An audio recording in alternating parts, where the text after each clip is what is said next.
ચાલો આજે આપણે એક એવી કવિતાની સફર પર નીકળીએ જે ફક્ત શબ્દોનો સંગ્રહ નથી પણ એક આખા રાષ્ટ્રના આત્મા માટેની પ્રાર્થના છે. રવિન્દ્રનાથ ટાગોરના આ ભવ્ય દર્શનને ચાલો સાથે મળીને સમજીએ. જુઓ, આ પહેલી જ પંક્તિઓ આપણને સીધા ટાગોરના વિઝનના કેન્દ્રમાં લઈ જાય છે. એક એવી દુનિયા જ્યાં મનમાં ડરનું કોઈ નામનિશાન ના હોય અને દરેક વ્યક્તિનું માથું ગર્વથી ઊંચું હોય. આ પાયો છે એમના સ્વપ્નનો. પણ આટલા ઊંડા અને શક્તિશાળી શબ્દો કોના છે? આ દ્રષ્ટિ કોની છે? તો ચાલો એ મહાન વ્યક્તિત્વ રવિન્દ્રનાથ ટાગોરને થોડા વધુ નજીકથી જાણીએ. ટાગોર એ માત્ર એક કવિ કે લેખક નહોતા. એ તો એક સંપૂર્ણ કલાકાર હતા. સંગીતકાર, ચિત્રકાર, વિચારક અને એક મહાન દ્રષ્ટા. કોલકાતામાં જન્મેલા આ વ્યક્તિત્વે આખી દુનિયાના સાહિત્ય પર પોતાની છાપ છોડી. અહીં આપણે જોઈ શકીએ છીએ કે એમનો પ્રભાવ કેટલો વિશાળ હતો. નોબેલ પુરસ્કાર મેળવનાર તેઓ પ્રથમ બિન યુરોપિયન હતા. અને સૌથી રસપ્રદ વાત એ છે કે જે કવિતાની આપણે ચર્ચા કરી રહ્યા છીએ એ એમના એ જ વિશ્વવિખ્યાત કાવ્યસંગ્રહ ગીતાંજલિનો જ એક ભાગ છે. તો હવે આપણે કવિતાના હૃદયમાં પ્રવેશ કરીએ છીએ. અને જુઓ, ટાગોર કોઈ દેશને મહાન બનાવવા માટે કાયદા કે સરકારની વાત નથી કરતા. ના, તેઓ શરૂઆત કરે છે એક વ્યક્તિથી, એક આદર્શ નાગરિકથી.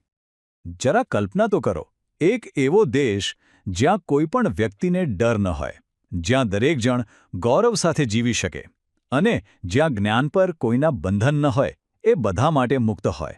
આ જ તો હતું ટાગોરનું ભારત માટેનું સ્વપ્ન. અને આ જ તો મુખ્ય વાત છે. ટાગોરના મતે સાચી આઝાદી કોઈ બહારથી નથી આપતું. એ તો આપણી અંદરથી શરૂ થાય છે, આપણા મનની નિર્ભયતાથી. તો એક આદર્શ વ્યક્તિના ગુણો જોયા પછી ટાગોર આપણને એક આદર્શ સમાજ કેવો હોવો જોઈએ એ તરફ દોરી જાય છે. ચાલો જોઈએ કે આ બધું એકબીજા સાથે કેવી રીતે જોડાયેલું છે. આ એકતા માટેનું કેટલું શક્તિશાળી આહ્વાન છે.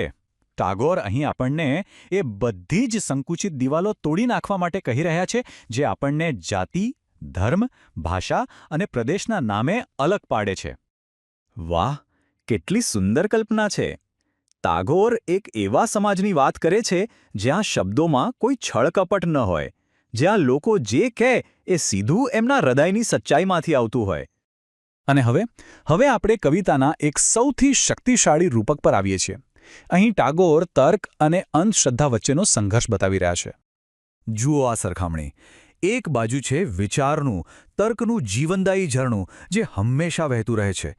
અને બીજી બાજુ છે જૂની, અર્થહીન આદતોનું સૂકુબટ ઠરણ જે બધું શોષી લે છે. ટાગોર કહે છે કે દેશે નક્કી કરવાનું છે કે તેણે ઝરણાની જેમ આગળ વધવું છે કે રણમાં ખોવાઈ જવું છે. ટાગોરને કોઈ સ્થિર, રોકાયેલો દેશ નથી જોઈતું.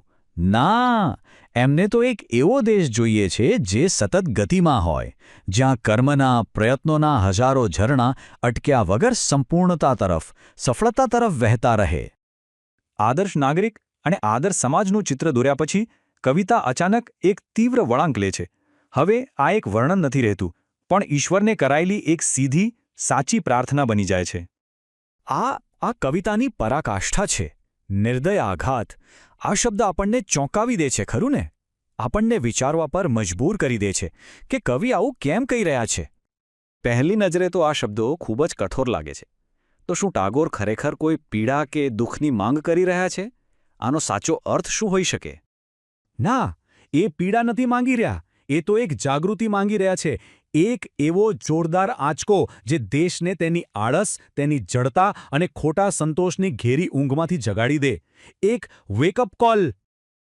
તો આખી કવિતાનું સાર શું છે?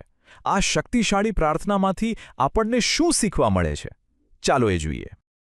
આ કવિતા ખરેખર તો સ્વતંત્રતાના સ્વર્ગ સુધી પહોંચવાનો એક નકશો છે, એક બ્લૂપ્રિન્ટ છે.